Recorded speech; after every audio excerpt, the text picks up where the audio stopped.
Coming to you live. It's live. All right, everybody. So this one, we done the bug out one, and now we want to talk about caching. And all caching is when you get a you have a situation happen. Okay, for me, the only reason to bug out is a government, regardless of what's the hell's going on. So I want to have as much shit already out there waiting for me as possible. Right. And I mean, either, I'm not a bug in kind of a guy. Um, I don't care what anybody else thinks about that. I think everybody has a right to their own thought, their own plan, and they can do their own thing. But for me, where I live, bug out is more of a option than staying home. And that's the same as me, Dean. I mean, for me, the bug out is the only option. And okay, this here pops in mind. And, I'm not taking a stab at anybody when I say this. But could you please give me the definition of the lone wolf? You're the lone wolf, you're bugging out. To me, a lone wolf is one individual, period. Mhm. Well, when I'm rolling out, me and my clan, so that's more than one. Mhm. And we have caches out there already waiting on us. Yeah. So you tell me why me, the clan, Dean, his clan, any bug outer that has caches planted already waiting on them, why their Well, chances are so low. You have to bug in. If you don't bug in, you're dead. I mean, I'm not trying to force my thoughts over on you, but could you please break that down sandbox style to me? Talk to me like I'm a 4-year-old, you know? exactly. Well, see, and that's kind of what I think too, because if even if my plan was, okay, say something happens and it comes to a situation to where walking is just not feasible for me, okay, I am still going to cache at least halfway close that I can get to. Right, That way, should I have, the looters, rovers, whatever the hell that new name is, because I've never considered bug-in as an option. I mean, if it's out here, the only natural disasters I really have to worry about would be a forest fire or a snowstorm. And that's more evacuation, or you're going to screw the lid down tight and you're going to ride the snowstorm out. right. So I just regardless of the situation, if I was going to stay close, I'm not going to have all of my eggs in one basket. I'm going to have shit scattered all over the place. Right. Yeah, so, exactly, exactly. And like I said, we're not trying to, give the bug inners a black eye by no means, but, we're not showing all of our cards either. I know Mhm. there's thousands upon thousands of bug out videos out there. You know, Mhm. um, I'm sure they're not giving all their cards away either. But regardless of that, I'm all for helping someone right now. Right now in peacetime, I'm all for helping. I'm sure Dean is too. Oh, hell yeah. But when that bug out time comes, It's every man for himself. exactly right. Exactly right. Because, and we said it in our last thing, you feed a stray dog once, you're going to feed them again. I agree. And is it mean? Is it cruel? Is it cold hearted? Oh, well. Like I, Well, here's the way that I look at it. If I have my family and we've actually made it to our spot where we planned on going to begin with, and nobody's there and we can start setting up and everything's fine, I think that first initial time frame in it nothing is going to convince me different that that first the first wave of all hell breaking loose is not going to be where everybody isn't in the same mindset. And I thoroughly believe that people that are stuck in towns are, unless they had enough sense to figure out why, and then it comes down to why is a person bugging out. Um, only each individual can answer that.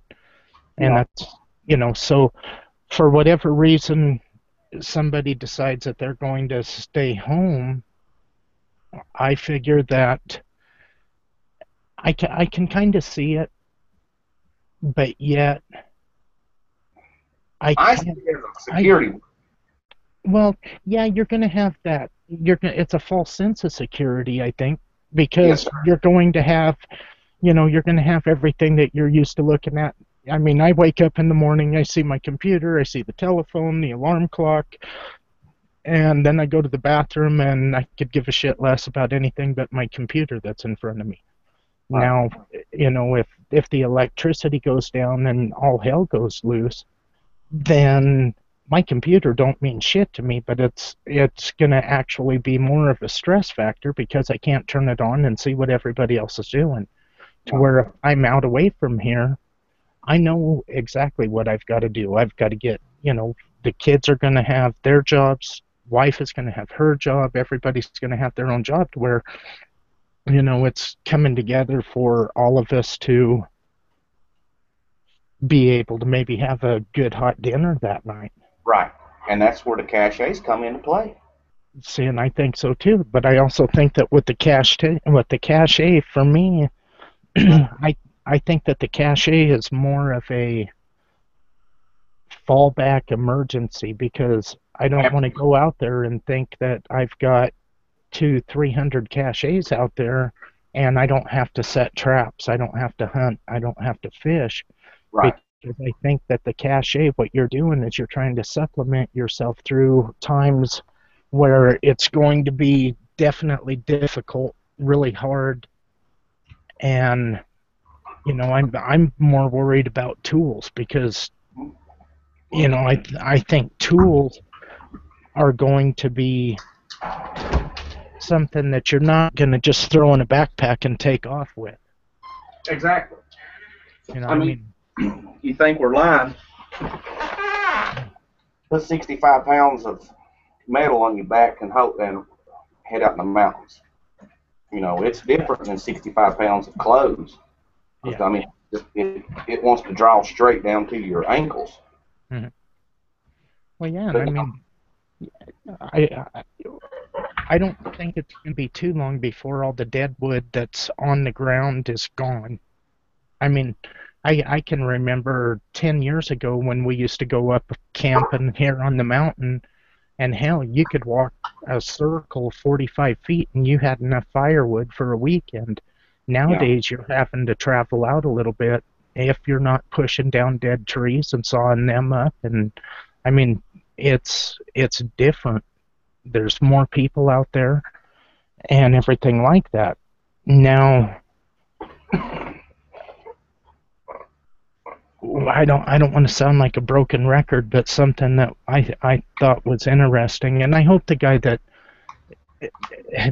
a lot of this is, and it's, I don't want to say directed, but in fact, I really wish one of these times we could get him on with us, because I would love to have him and see some of his thoughts and things like that. Now, Colorado, we have over 300,000 elk. I have no idea how many mule deer we have. Now, I heard a number thrown out that there was 30 million deer in the United States. Well, I searched that. There's 30 million white-tailed deer. You search that. There's 30 million white-tailed deer. Now, that doesn't count for elk. That doesn't count for mule deer. That doesn't count for moose, antelope, bear, cougar. Every animal in the United States, if it grows hair, you can eat it. Now, do you need to? I mean, that's a fact. that's a Is it fact, right? is it going to taste like pizza? Probably not. Some of it might be where you want to lick your own ass to get the taste out of your mouth. But You know, if it has the calories in it, then that's what you're after. You know, wild plants. I think there's probably maybe 15 or 20 channels, unless there's some really good new ones that have popped up, that are strictly wild edible plants. And I think your wild edibles, because, you know, if we had to bug out right now it's harvest time, Yeah, pretty much. So you better at least know 10, 15 plants that you can go out and pick that you can use, and then you can supplement everything that you have into your caches. right. And Like I said, I'm not trying to cut nobody's throat here whatsoever. Maybe shed some light on some things that they may not have thought of. But just touch on what you said, the wild edibles. well, see, and I kind of would like to know, because as a bug out person, when I hear somebody say lone wolf, I automatically think that they're directing it at somebody that's bug out. Well, that's You how I know. perceive it. Is when they say the lone wolf, the bug out, regardless how many you got in your clan. Hmm. I mean, they need to clarify that what exactly they mean. And I mean, just let's call an ace here. I mean, what you say may help me. What I say may help you. Who gives a shit if it pisses you off or pisses me off? It Well, might see, save your life. You know what I'm saying? well, that's where we've just gotten so into, we've got to tiptoe over everybody's little feelings, and we got to sugarcoat shit and blow smoke up each other's ass. Well, guess what? Life ain't fucking roses. And there are Right. some times when somebody needs to hear shit real. And, Yeah. you know, I would rather say it real and be an ass than sugarcoat it, and maybe I could have made a difference to somebody, regardless of if it was. I mean, statistically, when you look at people that get stranded, people that get lost, or anything like that, really what it comes down to is luck. Yeah. 90%, 80 to 90% of people surviving a crisis is luck. Everything fell into place for them.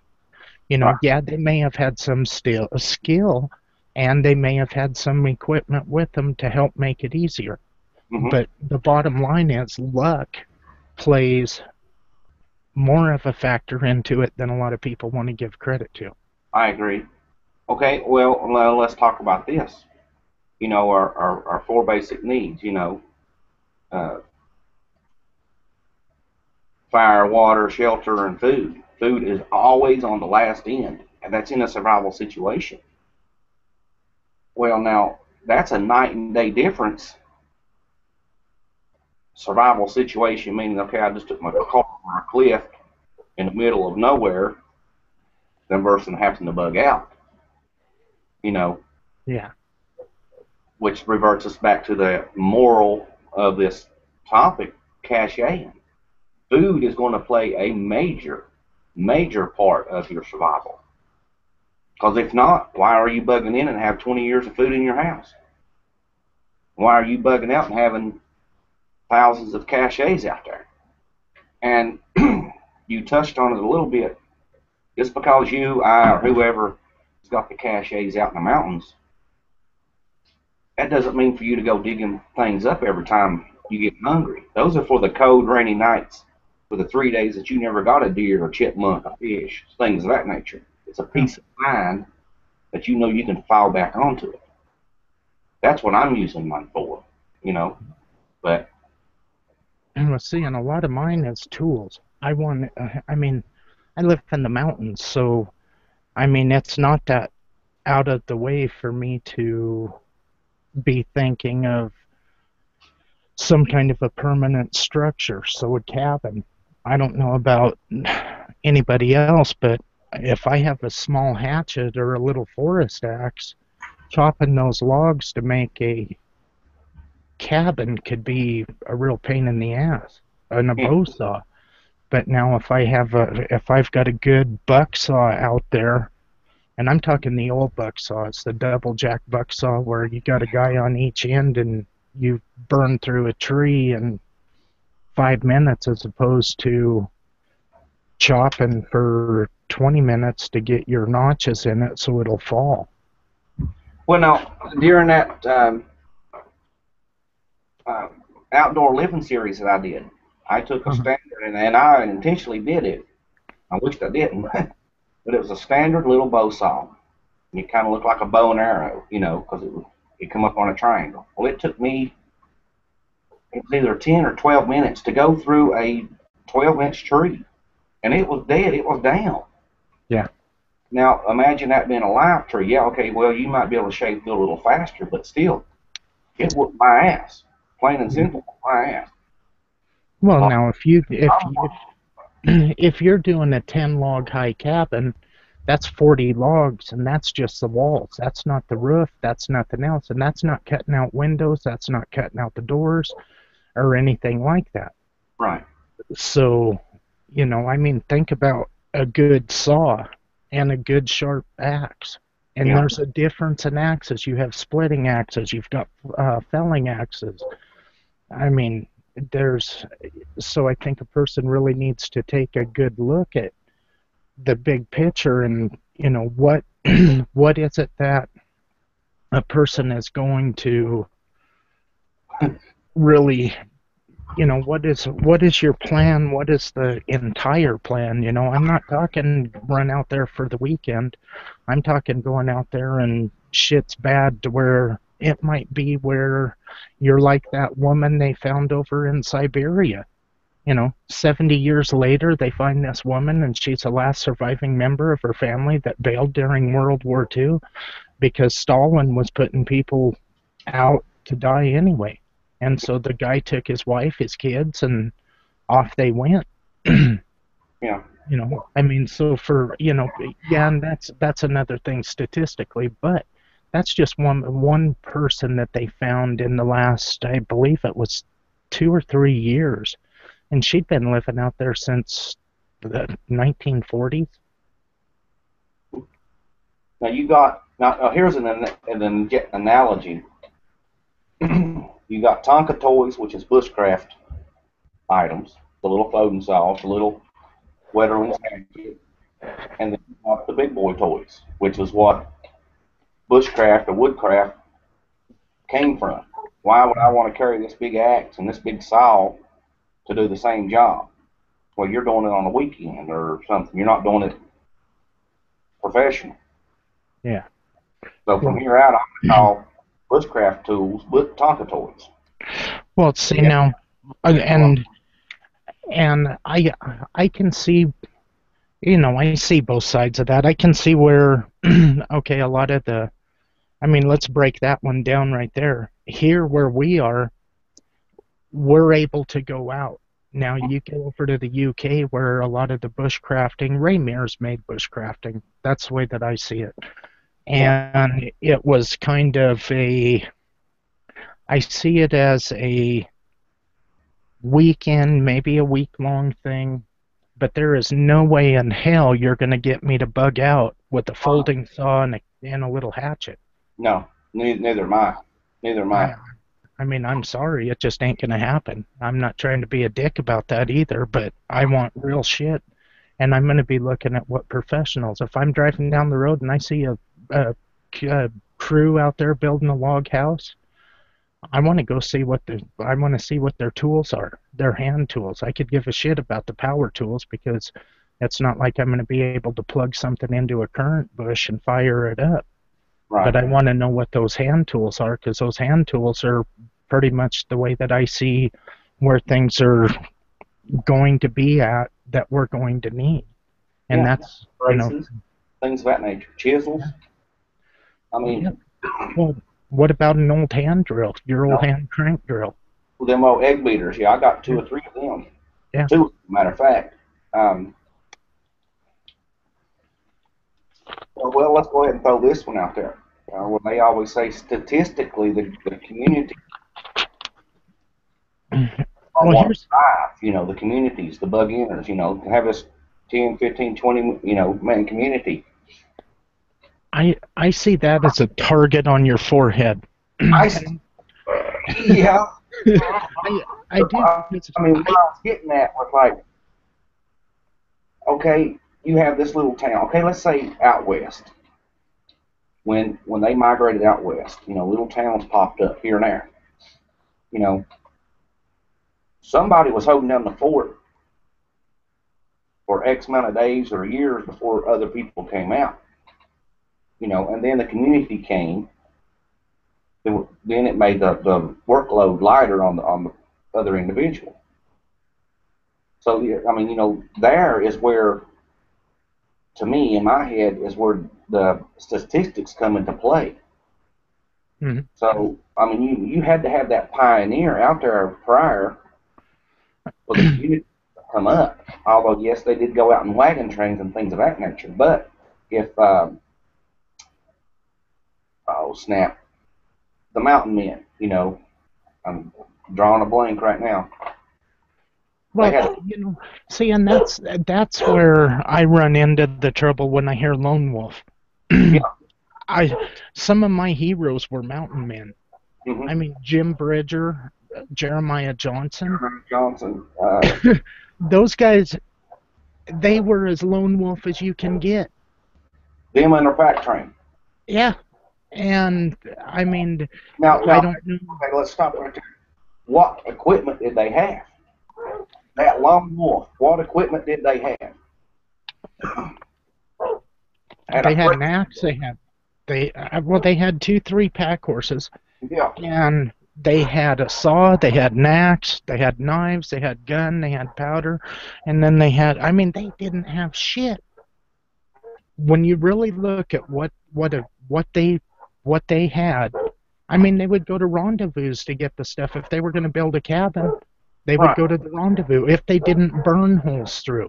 So, think about that one for a second. If you take a draw knife, a good axe, a good saw, and you can actually burn your holes through the logs, and you can line your holes up to where your pegs, you're pegging your logs, because you've got to peg your logs to keep your walls straight. Yeah.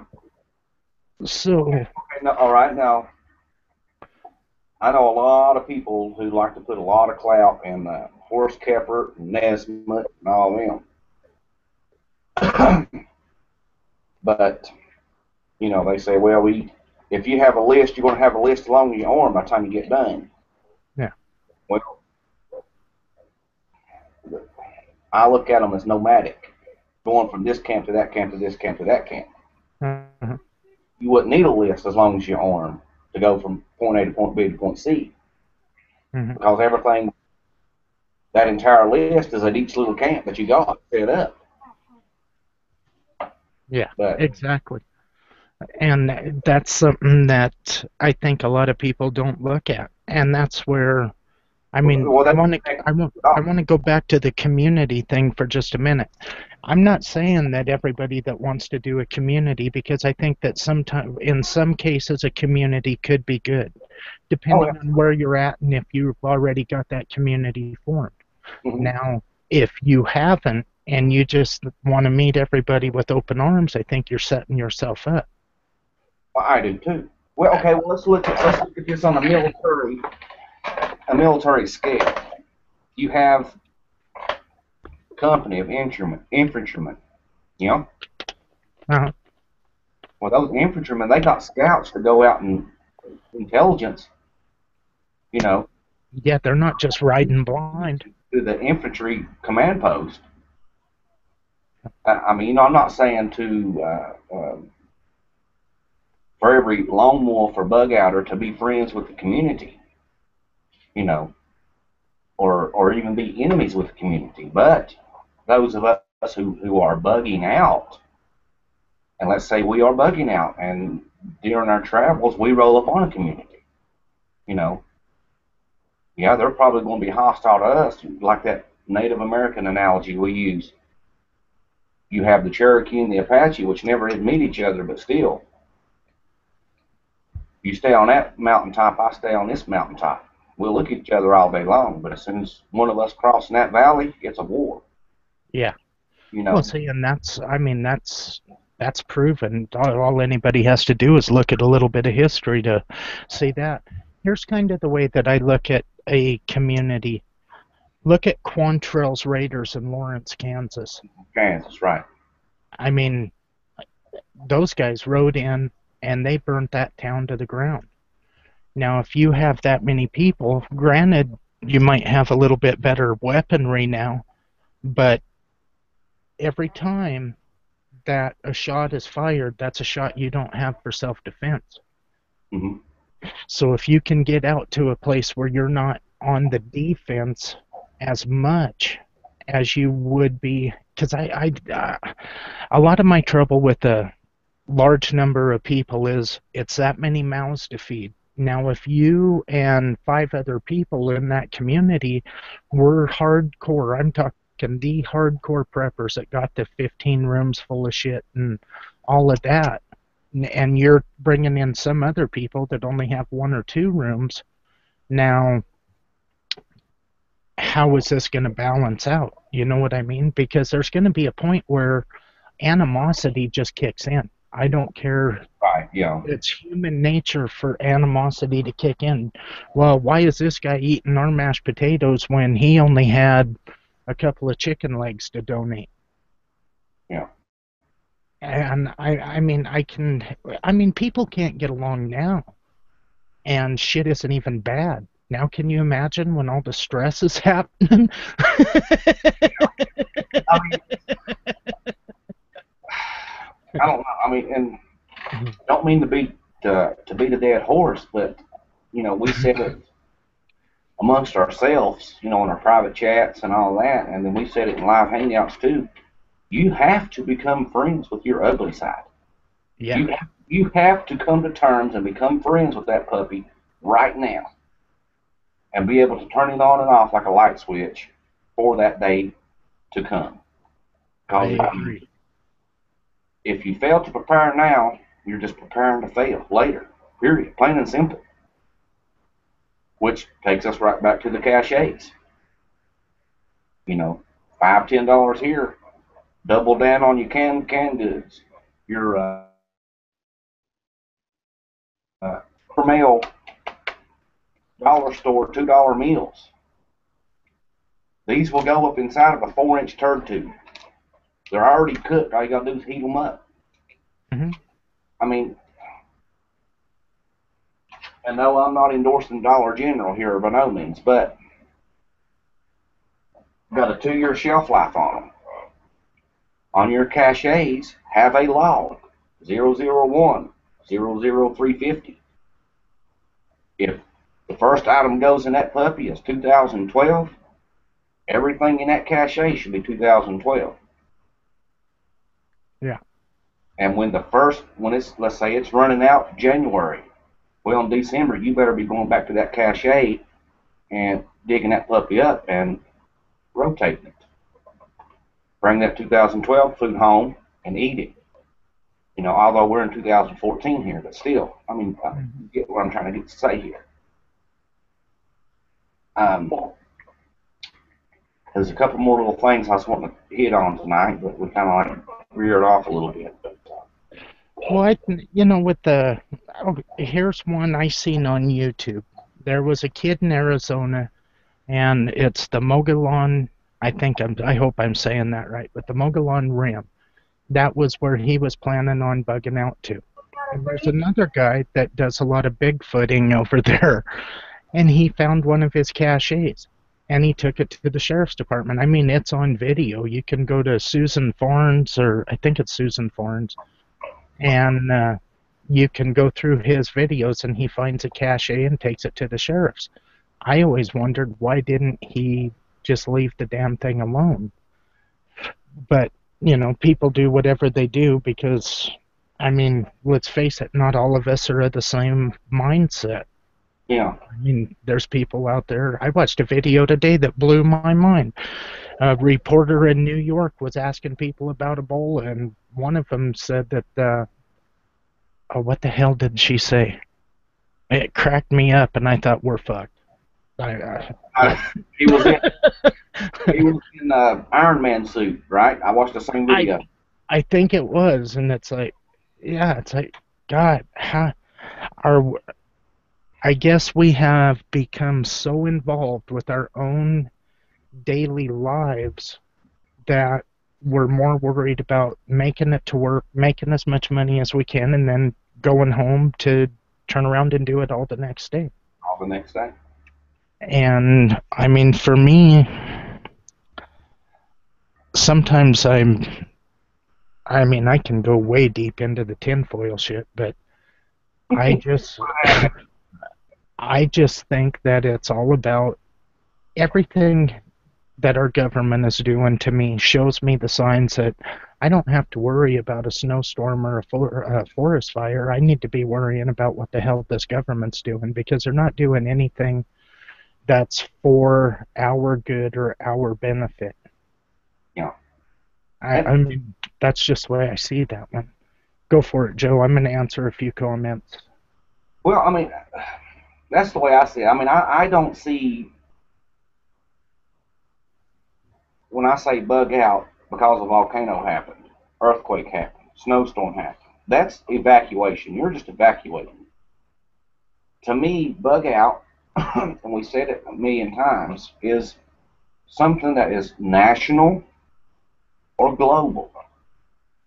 You know, uh, intimate life. Intimate life in danger, and that's why I'm not bugging in because, yeah, they're your friends right now. But I guarantee if you had was a fly on the wall, they'd be probably talking crap about you right now here in peacetime. And then if they know you're a prepper, why don't they? I don't see why the click is not clicking. As in, they're not going to be turning against you. I mean, they may be even in your community for that matter. But which is easier to spot? Okay, when a felon, when a feller commits a crime, what does he do? He runs. Why? To Mhm. prevent from getting caught. Does he Mhm. go home?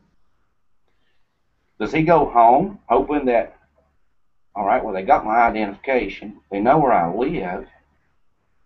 They know I got to sleep sometime. Does he go home and barricade himself in his house?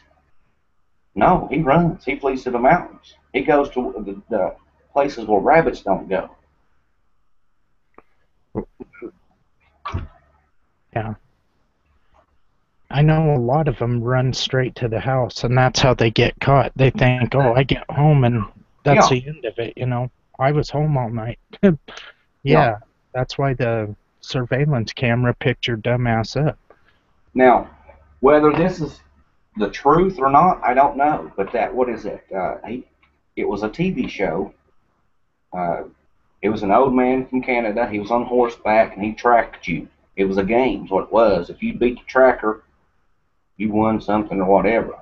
Well, he had this Indian, Native American, I don't know what. He committed a felony and he went and lived solo, lone wolf, for 5 years in the mountains. And how it done away with his felony, I have no idea. But um, he eluded, the Po9, whoever was looking for him for 5 years. And then he's like, all right, I'm done. I'm out. Uh, Mhm. Manhunter was the name of that show. I've never seen it. It's pretty good stuff. Here's I there thought, there's a question that I want to answer, and it's High Desert Pioneer, and he's a friend of mine, and he says the thing you got to remember is the mountain men like Johnson were more transient. They moved around the edges of society and interacted heavily with the native settlements. In a mhm. collapse, that's going to be harder to be like that. I think it will, but now if it's just an economic collapse and there's no martial law, I cannot see hauling ass. Um, for That's why I say martial law is the only thing, and it isn't going to be called martial law. No, That it ain't. is, it's going to be special police powers. It's going to be, whatever flavor of the day name that they tag on it. And that's when your movements have become restricted. Because if it's the dollar collapses, that means our money ain't worth shit. Yeah, people are going to be a little bit rioting, possibly all of that kind of shit. Huh? The Sunday laws. But for me, I mean, it's martial law. That's the only thing that's going to make me go. Yeah. Well, And let's reiterate on that. He intermingled with the natives or whatever. Okay, you're a bug outer. I'm a bug outer. He may be a bug outer. Well, we would be the natives in that situation. Some may be hostile. Some may be friendly. mhm. I mean, it's no different now than it was then. It's just we had the same color skin, same language. Well, and I don't know how many people actually believe in bugging out. I mean, I know very few people that bug out or who plan to bug out. I just think that I think that if you can get out, because if they call martial law, that's when I think all the FEMA camps, all of that shit is going into effect. Well, I think it's already. I believe it would already be set up. That's all they got to be is pick up that phone. All right, we're gonna start Mhm. taking them in as of 1800 hours tonight, 6 o'clock. You know. Mhm. I know one thing. If a person sits and waits through all of the signs that are leading right into martial law or whatever, and you don't get out in time, you cannot get the hell out when they're on your door. And when they're on your door, it doesn't matter if you walk or they carry you. You know. I would rather leave 5 minutes too soon than, or I'd rather move 5 days too soon than to be 1 minute late. Hell yeah. But you can always come back. You Yeah. know, let's okay. Oh man, come on back this road. Hmm. You know, Yeah. it'd be a false flag. Yeah, you might get out there and spend a week, spend a month. Well, shoot, ain't nothing happening. You finally get acclimated Well, in the hotel yards, but you can always come back. now I got a question for you. Observation. I have two spotting scopes and probably 8 pair of binoculars. Do you Mm-hmm. have a plan? Well, I'm not even asking that. Part of my cachet would at least be one of the spotting scopes and at least a good pair of binoculars. And I'm not talking the ones you'd buy your kids for deer hunting and shit like that, so they have something so you don't have to give them yours. It's got to be something that you can actually reach out there and see. Right. Because I believe that observation, I mean, if I bug out and I've got another camp that's 2-3 miles away, and I Mm-hmm. can zoom in on them with my spotting scope, and I see they have kids. I see that, they're out there doing the same thing that I am. My first thought is that's a potential ally. Yeah. And then hopefully they're doing the same thing. They see that I have kids and they see that I'm out there just trying to stay away from the bullshit. Then, hopefully it's a potential ally. But Wow. the first thought is that's a threat. Yeah. Am I going to go wage war? No, not unless they come in aggressively. And that's where, it's one of those things where we blew that and we popped heads the last time we talked Yeah. about this. Yeah. And so we'll try to leave heads on the mend with that. But They still looking after breadcrumbs on that one. you're still in my lines. Yeah. I think that a person I mean, it's I look at caching like I look at prepping. Hmm. If somebody isn't considering it, already looking at it, then they really need to be lighting a fire under their ass. Because I mean, we can sit here and we can type shit all day long, and we can talk about it till we're blue in the face. But the only ones that we're really fucking over is ourselves when the time comes. I agree. I mean, I agree wholeheartedly. And I know this chair is probably making all kinds of noise, but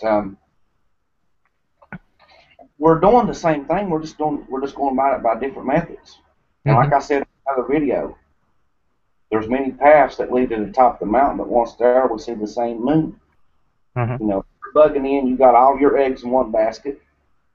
We're bugging out, we have our eggs scattered out.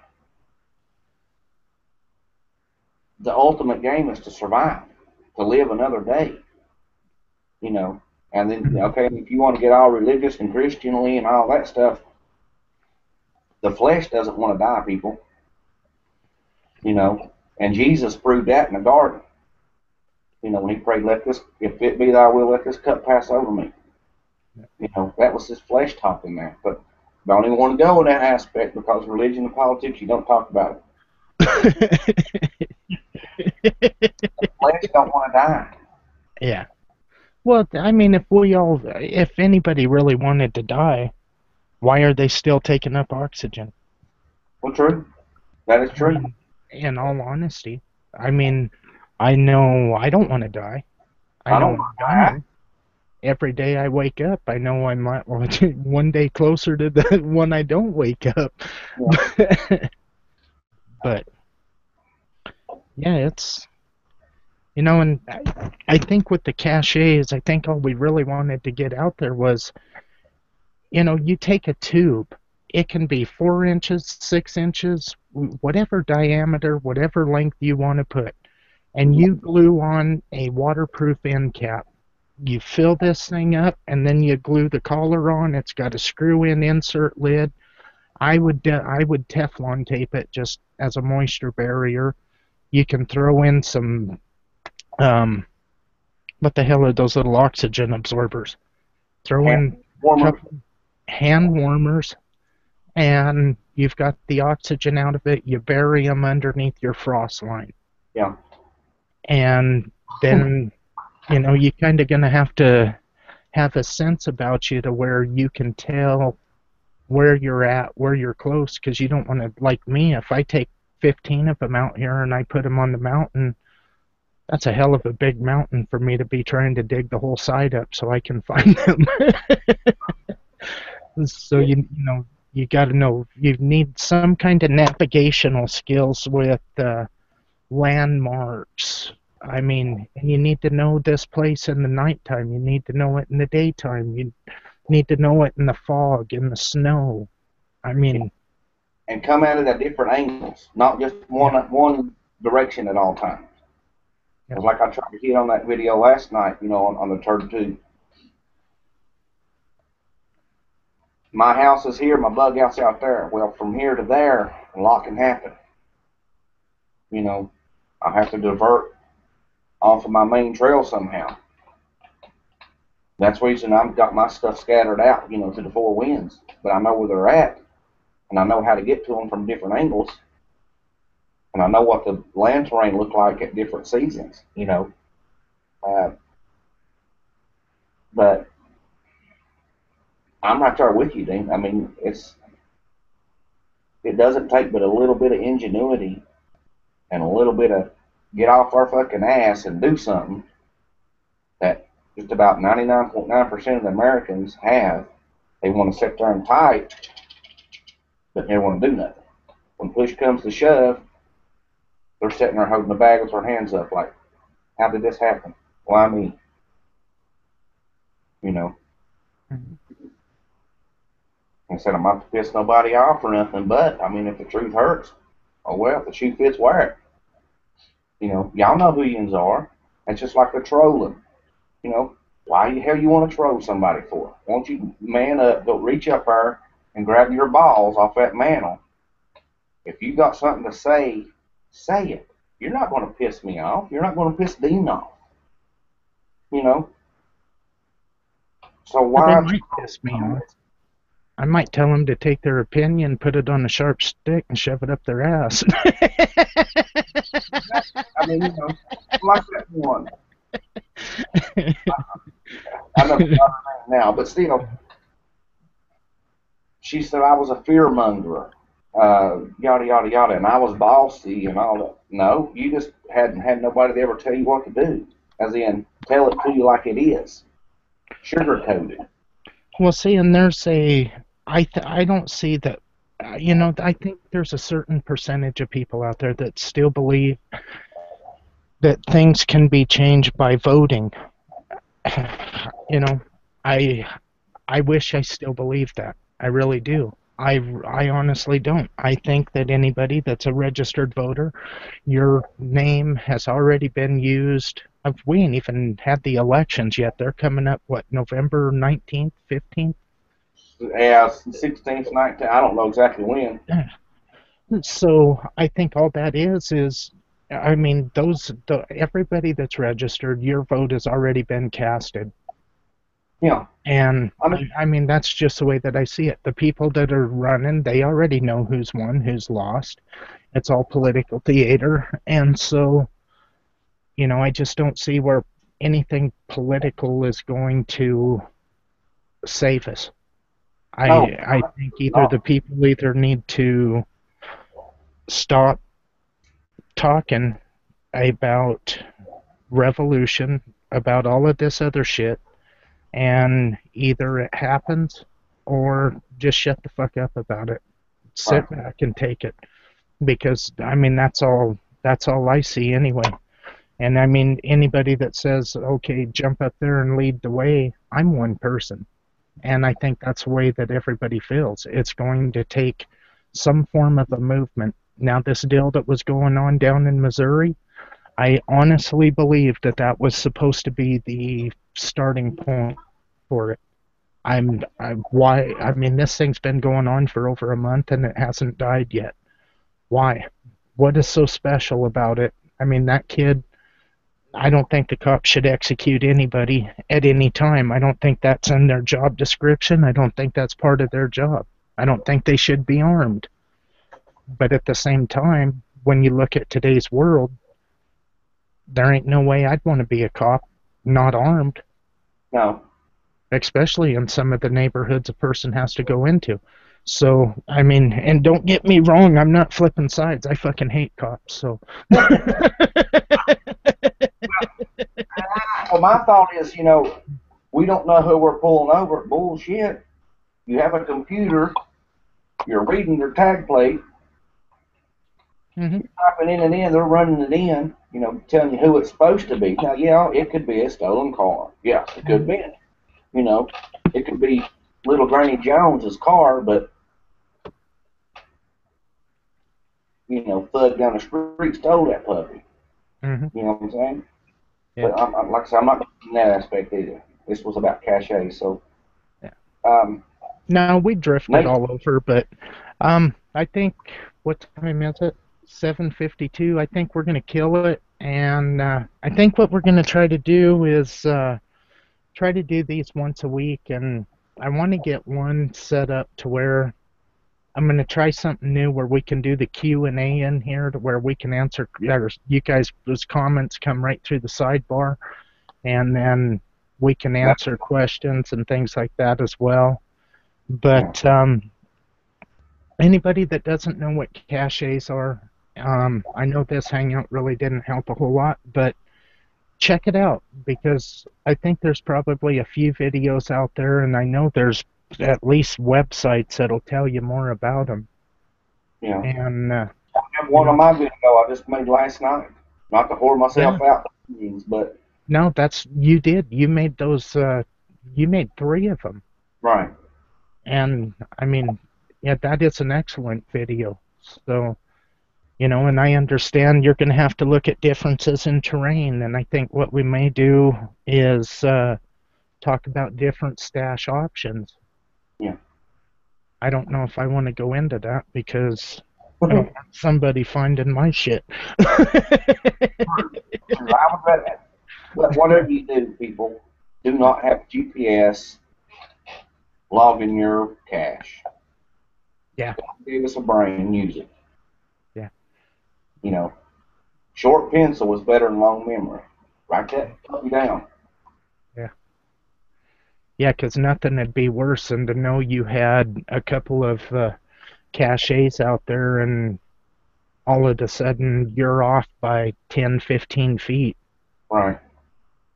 Now, take for granted, let's say Dean and I, my wife and his wife, if I'm the only one going out there planting these puppies, who's to say 2 months into it I don't kick over, fall over, heart attack, die? If I Yeah, never found Becky, she's right back to square zero. exactly. You Yeah, I know, definitely think it should be at least a two person job to do it because that way at least the information is with, and you better hope that whoever goes out with you can pay attention. yeah. That way, let's say I twist an ankle. It's easy to get hurt out there. I'm down. I can't walk. I can tell her where to go, and knows exactly where to go to. Whereas if she never went with me, all right, Becky, you go down here, turn left at the pine tree, go up by the big rock, turn a few flip flops and a somersault, and then you're there. She don't know what the hell I'm talking about. Well, take her with you, you know. But like I said, don't want to beat a dead horse. God gave you a brain, use it. Caches is very simple to make, and I have lost a few caches. I'm gonna be straight up and honest with you there, but that was my fault, you know. But with the turd tubes, PVC pipe, the thick or the thin doesn't matter as long as you got them sealed off, airtight.